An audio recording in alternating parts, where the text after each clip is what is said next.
Australia's economy is losing steam as aggressive interest rate increases begin to take their toll on growth.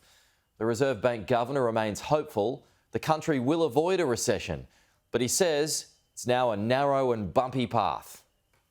The man responsible for the interest rate pain with this blunt message for millions of mortgage holders. It's in Australia's interest that we get on top of inflation and that we do so before too long. Fresh from handing down the 12th rate hike in just over a year, the Reserve Bank Governor says more may be needed. And it is too early to declare victory in the battle against inflation. Phil Lowe acknowledged some households are feeling it more than others.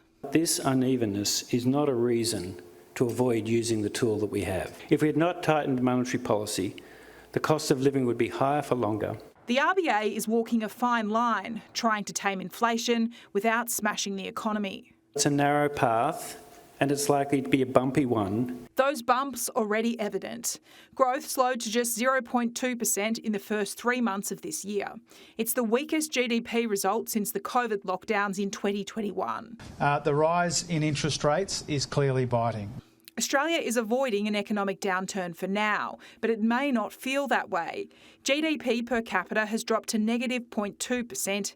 If that's replicated next quarter, we'll be in a per capita recession. The Labor Party must be the unluckiest party in the world that every time they get into government, the economy goes south and that every economic indicator deteriorates. Well, it's not that they've got bad luck, it's that they're bad managers. Households are dipping into their savings. The savings ratio dropped to 3.7%, the lowest since 2008. The Reserve Bank Governor has also sounded the alarm on wages growth across the country. He warns there needs to be a pickup in productivity, telling Australians not to chase inflation-beating pay rises.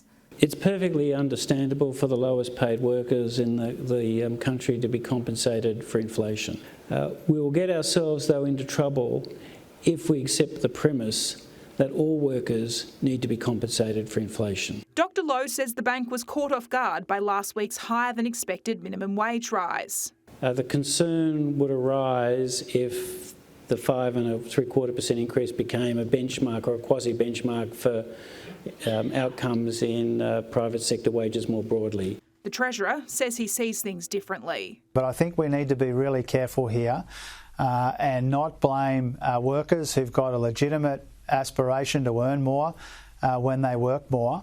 Trudy McIntosh, Sky News, Canberra.